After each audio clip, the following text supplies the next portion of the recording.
Hello everyone, welcome back. I hope आप सब ने पार्ट 1 देखा हो और आपको आपकी अपनी लिमिटिंग बिलीव्स और इमोशनल वुंड्स समझ आए हो।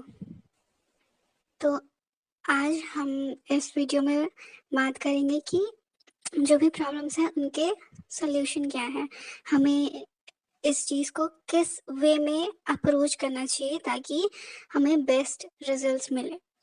तो हमारा बेस सबसे पहले ये रहेगा ना कि अवेयरनेस और सेफ्टी। तो आप अब अवेयर हो चुके हो कि आपके क्या लिमिटिंग बिलीव्स हैं, आपके क्या इमोशनल पैटर्न्स हैं, आपके क्या इमोशनल वूंड्स हैं। तो आपका सबसे पहला काम ये रहेगा कि आप अपनी बॉडी में, अपने माइंड में सेफ्टी लाओ। आप अपने नर्वस सिस्टम को सेफ फील कराओ। जब तक आपका नर्वस सिस्टम सेफ फील नहीं करेगा ना, तब तक आपके लिए लव हमेशा एज अ डेंजर रहेगा। मनी हमेशा आपके लिए स्ट्रेस लाएगी और सक्सेस हमेशा आपको ऐसा लगेगा कि सक्सेस इज सो रिस्की। ठीक है, तो सबसे पहले हमें अपने नर्वस सिस्टम को रेगुलेट करना है, अपने बॉडी में, अपने माइंड में, अपने नर्वस सिस्टम में सेफ्टी लानी है। तो उसके लिए सबसे बेस्ट टेक्निक है डीप ब्रीदिंग। ओके, आप अभी ओके मैं आपको एक्सपीरियंस कराती हूँ। आप अभी आराम से बैठो। ठीक है, अपनी स्पाइनल कॉर्ड को सीधा कर लो। नाउ थोड़ा रिलैक्स हो जाओ, थोड़ा ही, ज़्यादा नहीं। अगर आप आइज क्लोज कर सकते हो तो कर लो। ठीक है, अपने शोल्डर्स को रिलैक्स करो। अपने इफ़ यू फील कि आपके आई मसल्स टाइट हैं तो उसे रिलैक्स करो। Now take a deep breath, inhale, exhale, inhale, exhale, inhale, exhale। Now आप ज़रूर बताना कमेंट सेक्शन में कि इतना सा, सिर्फ ये 2 से 5 सेकंड की बात होगी, इतने से में आपको कैसा फील हुआ। ओके, ये कहीं ना कहीं हमारे पूरी बॉडी को, हमारे माइंड को रिलैक्स करता है अच्छे से। ठीक है, आपने अपने आप माइंड को रिलैक्स कर लिया, अपनी बॉडी को रिलैक्स कर लिया। नाउ नर्वस सिस्टम रेगुलेशन, सबसे बेसिक लेवल पे हम क्या कर सकते हैं अपनी बॉडी को सेफ फील कराने के लिए। हम ऐसे रिलैक्स कर सकते हैं खुद को और ये दोहरा सकते हैं कि आई एम सेफ नाउ। अभी मेरे पास कोई खतरा नहीं है। और देखा जाए फिजिकली, हमारे पास अभी कोई खतरा नहीं है। हम जो भी है, आप अपने आराम से अपने घर पे या ऑफिस पे या जहाँ भी, ट्रेन में हो या जहाँ भी हो, आप अभी सेफली बैठे हो, आराम से बैठे हो, आपके आसपास कोई खतरा नहीं है। तो आपको ये जताना है, अपने नर्वस सिस्टम को बताना है कि भाई आई एम सेफ नाउ, मेरे आसपास अगल बगल कोई खतरा नहीं है। ठीक है, इससे क्या होगा ना कि आपके अंदर ये एक सेफ्टी इनकलकेट होगी कि मेरे लिए अच्छी चीज़ें अनसेफ नहीं है, मेरे लिए अच्छी चीज़ें सेफ हैं। ठीक है, तो सबसे बेसिक चीज़ है कि हमको अपने नर्वस सिस्टम में सेफ्टी लानी है, अपने नर्वस सिस्टम को रिलैक्स करना है। ठीक है, सेकेंड चीज़ क्या, second method, it is inner child healing या फिर इनर चाइल्ड विजुअलाइजेशन। अब इनर चाइल्ड हीलिंग हमारे लिए क्यों ज़रूरी है? क्योंकि ये सब जो भी चीज़ें हुई, जो भी मैसअप हुआ, जो भी प्रॉब्लम हुआ, ये सारी चीज़ें हमारे चाइल्डहुड में हुई हैं। और हमारा चाइल्ड वर्जन, जिसे कुछ चीज़ों की ज़रूरत थी, चाहे वो इमोशनल सपोर्ट हो, वैलिडेशन हो या कोई मटेरियलिस्टिक थिंग हो, उसे उस वक्त उस चीज़ों की ज़रूरत थी, बट उसकी ज़रूरतों को पूरा नहीं किया गया फॉर एनी रीज़न। ठीक है, तो इसलिए हमारे लिए उस इनर चाइल्ड को वैलिडेट करना इम्पॉर्टेंट है। क्योंकि जैसे कुछ हमारे साथ होता भी है ना, तो हम अचानक से पैनिक करने लगते हैं। हमें समझ नहीं आता कि हम सिचुएशन कैसे हैंडल करें, कैसे हम इमोशनल, हमारा क्या इमोशनल रिएक्शन रहेगा, हम कैसे रिएक्ट करें। तो वो क्या होता है ना, वो फिर हम अच्छे से ईजिली मैनेज नहीं कर पाते। वो हमारे इनर चाइल्ड का रिएक्शन होता है, क्योंकि उसने कभी इमोशनल रेगुलेशन सीखा ही नहीं, उसे कभी सिखाया ही नहीं गया। उसे कभी हेल्दी लव दिखाया ही नहीं गया, जताया ही नहीं गया, तो वो कैसे भी वो सीख जाता है। हम बचपन में सीख जाते हैं कैसे भी खुद के इमोशंस को और खुद के पेन को हैंडल करना, बट वो स्मार्ट वे नहीं होता, वो हेल्दी वे नहीं होता। हम हम परेशान होते हैं ऑब्वियसली। तो वो इनर चाइल्ड को सेफ फील कराना है, इनर चाइल्ड के अंदर ये बताना है। आप नॉर्मल इनर चाइल्ड मेडिटेशन बहुत सारे अवेलेबल है यूट्यूब पे, मैंने भी करा है, एंड आई टेल यू, आप इतना अच्छा महसूस करोगे, आप बहुत पीसफुल महसूस करोगे। मैं तो कभी कभी मैं जब करती थी तो आंख में आंसू भी आ जाते थे। तो आप जब भी करोगे इनर चाइल्ड, आपको इवन गाइडेड मेडिटेशन जो होते हैं उनकी भी जरूरत नहीं है। आप सिंपली बैठ जाओ, ठीक है, आराम से बैठो, ऐसे ही डीप ब्रीदिंग कर लो, ठीक है, खुद को बताओ कि हाँ अभी मैं सेफ हूँ, अपने बॉडी को अपने माइंड को है ना थोड़ा काम होने दो, थोड़ा रिलैक्स होने दो। उसके बाद नॉर्मली बस ये विजुअलाइज करो अपने मन में कि आप अपने चाइल्ड वर्जन से मिल रहे हो, ठीक है, उससे मिल रहे हो, उसका हाथ पकड़ो या फिर उससे गले लगाओ और उसकी आंखों में आंखें डाल के बस नॉर्मली सिंपली बोलो कि मैं तुम्हें देख रहा हूँ, तुम्हारी फीलिंग्स वैलिड हैं, तुम्हें अब अकेले नहीं रहना पड़ेगा, आई एम विथ यू, मैं तुम्हारे साथ हूँ, मैं तुम्हारा हायर वर्जन हूँ, मैं तुम्हारे साथ हूँ। क्योंकि हमारे चाइल्ड को बस वैलिडेशन की जरूरत होती थी, यू नो एक्नॉलेजमेंट की जरूरत होती थी कि हाँ वो एग्जिस्ट कर रहा है, उसकी एग्जिस्टेंस इम्पॉर्टेंट है। तो हमें बस उस इनर चाइल्ड को वो सारी चीजें देनी है जो उसे चाहिए थी। थर्ड चीज यही है, रीपेरेंटिंग, कि आप आप खुद से पूछो, और उस आप चाहो तो आप अपने इमेजिनेशन में, सॉरी, आप अपने इमेजिनेशन में आप उस इनर चाइल्ड से भी डायरेक्टली पूछ सकते हो कि तुम बताओ तुम्हें क्या चाहिए, तुम्हारी क्या ज़रूरत थी। खुद से नॉर्मली भी पूछ सकते हो कि ऐसी क्या चीज़ थी जो आपको बचपन में सबसे ज़्यादा चाहिए थी। क्या वो सेफ्टी थी, या फिर आपको चाहिए थी कि आपको तारीफ मिले, आपको किसी तरह से सपोर्ट किया जाए, या फिर अनकंडीशनल लव। आप खुद से पूछो और उस इनर चाइल्ड, आपके अपने इनर चाइल्ड से पूछो कि तुम्हें क्या चाहिए, तुम्हारी क्या ज़रूरत है, ठीक है। उसके बाद आपका जो भी आंसर आए आप उसे बिना क्वेश्चन के एक्सेप्ट करो। अगर आपका मन कह रहा है कि मुझे प्यार चाहिए था, अनकंडीशनल प्यार चाहिए था या सपोर्ट चाहिए था, जो भी आंसर आए उसे बिना क्वेश्चन किए हुए उसे एक्सेप्ट करो। और अभी आप जितने भी उम्र के हो, आप अपने आप को वो चीज़ दो, खुद से दो। अगर आपको अनकंडीशनल लव चाहिए था तो खुद से अनकंडीशनल प्यार करो। अगर आपको अप्रिसिएशन चाहिए था तो खुद को अप्रिशिएट करो। आप कर सकते हो, you don't need someone else to appreciate you. बहुत सारा ऐसा चीज़ होता है जो कि हम लोग इग्नोर कर देते हैं, जो नॉर्मल डेज में भी। अगर नॉर्मली अगर हम, ओके, आप रेडी हुए हो, आप अच्छा फील कर रहे हो, आप अच्छे दिख रहे हो, तो हम एक्सपेक्ट क्या करते हैं कि दूसरे लोग हमें कॉम्प्लीमेंट दे। उस वक्त आप खुद को भी कॉम्प्लीमेंट दे सकते हो, और आप दे के देखना, अच्छा लगता है। हाँ, इनिशियली थोड़ा वियर्ड लगेगा, अरे यार क्या मैं खुद को ही बोल रहा हूँ, क्या तू अच्छा दिख रहा है, या तू बड़ी सुंदर दिख रही है, प्रिटी दिख रही है। वो इनिशियली थोड़ा लगता है अजीब सा, बट देखना आपको खुद में फिर अच्छा लगेगा। तो आप खुद से कॉम्प्लीमेंट दे सकते हो खुद को।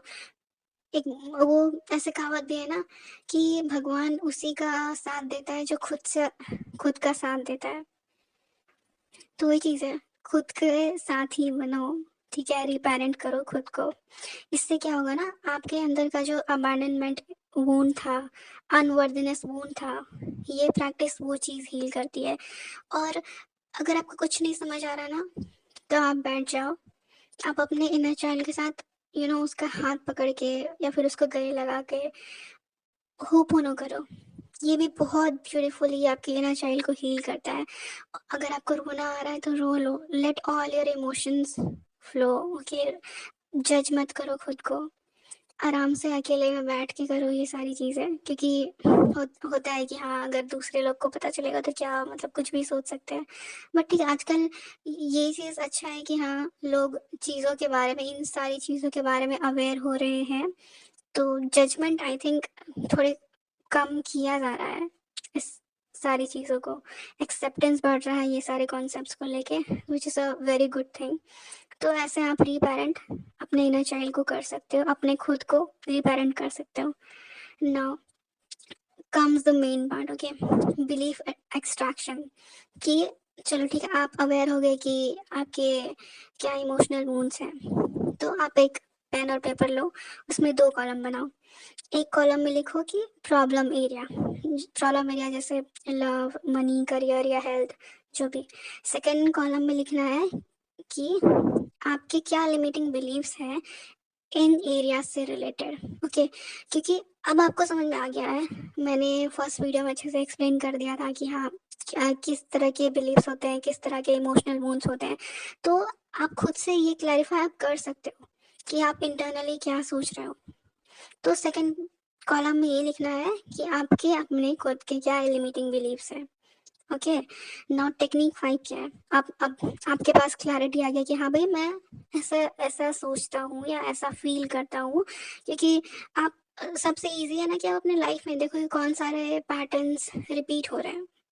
तो उससे आपको समझ में आ जाएगा कि हाँ मैं क्या सोचता हूँ, मेरे क्या पैटर्न बन गए हैं, और उस पैटर्न को वैलिडेट करने के लिए मैं क्या सोच रहा हूँ। तो आप इजीली डिफ्रेंशिएट कर पाओगे, निकाल पाओगे अपने लिमिटिंग बिलीव्स को। नाउ अब आपके पास आपके लिमिटिंग बिलीव्स आ गए, तो टेक्निक 5 है बिलीफ रिकॉर्डिंग। इसको न्यूरोप्लास्टिसिटी भी कहते हैं।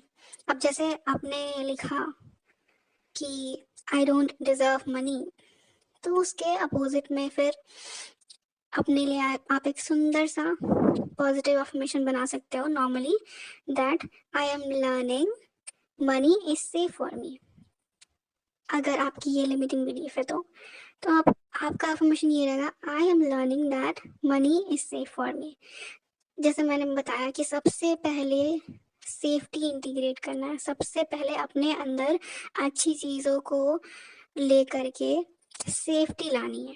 चाहे वो लव हो, मनी हो, सक्सेस हो, गुड हेल्थ ही क्यों ना हो, सबसे पहले खुद को ये बताना है कि हाँ मनी सेफ है, अनकंडीशनल लव सेफ है, ठीक है, पैसा सेफ है, सक्सेस सेफ है, ठीक है। क्योंकि मेन तो वही है ना, आज तक हमारे नर्वस सिस्टम को किस चीज़ की आदत थी, केओस की आदत थी, अनसर्टेनिटी की आदत थी, है ना। हमने बहुत सारी चीज़ें देखी हुई होती है बचपन में, और वो फिर हमें नॉर्मल लगने लगती है, और फिर बड़े होते हैं तो फिर अब कुछ ना कुछ दिक्कत उस बिलीव्स के कारण आने लगते हैं।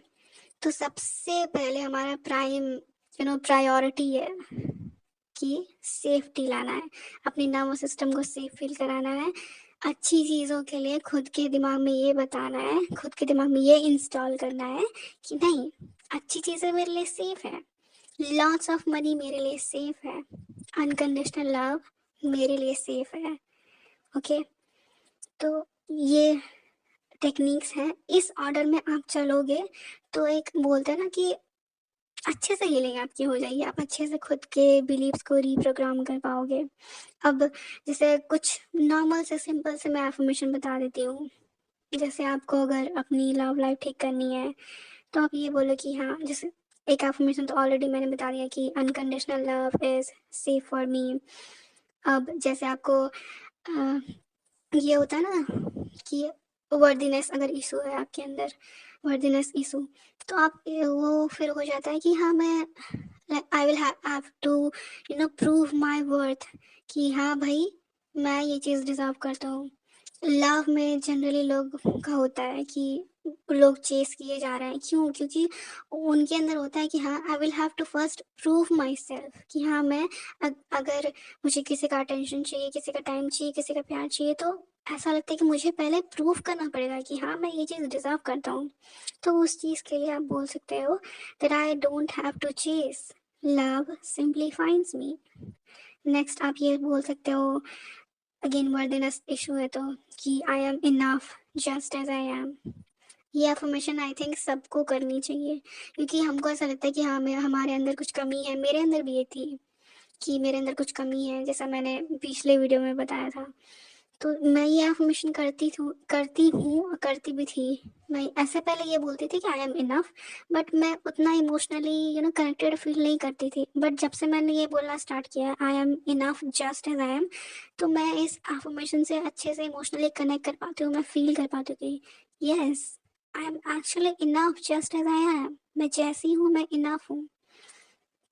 मनी हीलिंग के लिए मैं आप कुछ बता देती हूँ कि जैसे होता है ना कि मनी बहुत स्ट्रगल से आता है, बहुत मेहनत करनी पड़ती है मनी को अट्रैक्ट करने में या फिर कमाने के लिए। तो उसके लिए आप अफर्म कर सकते हो, या आपका अफर्मेशन होगा कि money comes to me easily, या फिर I am capable to handle money. फिर होता है ना कि लोग अपना सेल्फ वर्थ अपने बैंक बैलेंस से जोड़ लेते हैं। तो उसके लिए आप बोल सकते हो कि मेरी वर्थ मेरे बैंक बैलेंस से बड़ी है। क्योंकि बहुत सारे लोग अपना सेल्फ वर्थ वो उससे जोड़ देते हैं कि उन्होंने कितना कमाया है, वो करियर वाइज कैसा कर रहे हैं। तो देखा जाए तो हमारा वर्थ किसी चीज़ पे डिपेंड नहीं करता, इट जस्ट एग्जिस्ट, है ना। तो हम क्यों डिपेंड करें अपना सेल्फ वर्थ किसी चीज़ पे। कल को वो मनी चला जाएगा तो फिर तो हम फिर वही अनवर्दी फील करेंगे ना, हमारा सेल्फ वर्थ फिर डूल जाएगा। तो खुद को ये बोलो उससे अच्छा कि मेरी वर्थ मेरे बैंक बैलेंस से बड़ी है, मेरे अचीवमेंट से बड़ी है। ओके, सब अब ना एक अच्छी चीज़, हम सबको जब ये चीज़ पता चलता है तो हमको ऐसा लगता है कि कुछ तो हमारे अंदर खराब है। मैं भी ऐसा फील करती थी कि अरे कुछ I am broken, I have, मतलब मेरे अंदर कुछ तो ऐसा खराब सा है, कुछ तो यू नो फिक्स करना पड़ेगा। I will have to fix something inside me. But let me tell you, you are not broken. हम सब बस एक प्रोटेक्टेड पैटर्न में उलझे हुए थे। ठीक है, हमारी जिंदगी बस उसी सर्कल में घूमी जा रही थी। लोग बदलते गए, सिचुएशन बदलते गए, बट रिजल्ट वही था, सेम पैटर्न। जस्ट बिकॉज हम उस प्रोटेक्टेड पैटर्न में घुसे हुए थे, हमें नहीं पता था कि हम कैसे उस चीज़ से बाहर निकले। तो now you know what's the problem and you also know what's the solution. तो आई थिंक आप खुद से अपनी हेल्प अच्छे से कर सकते हो, क्योंकि आप अपने आप को जानते हो ना। अब जान रहे हो कि आपके अंदर क्या लिमिटिंग बिलीव्स है, क्या चीज़ आपको रोक रही है। तो अब आप खुद से खुद की अच्छे से हेल्प कर सकते हो। आई होप कि आपको ये वीडियो अच्छी लगी हो, और एंड आई होप कि ये वीडियो सच में लोगों की हेल्प करे, क्योंकि मैंने भी बड़ा स्ट्रगल किया है इन सारी चीज़ों में। अब भी थोड़ी लिमिटिंग बिलीव्स है, बट ठीक है, I am working on that and I think my reality is also reciprocating. Thank you so much. See you all in the next video.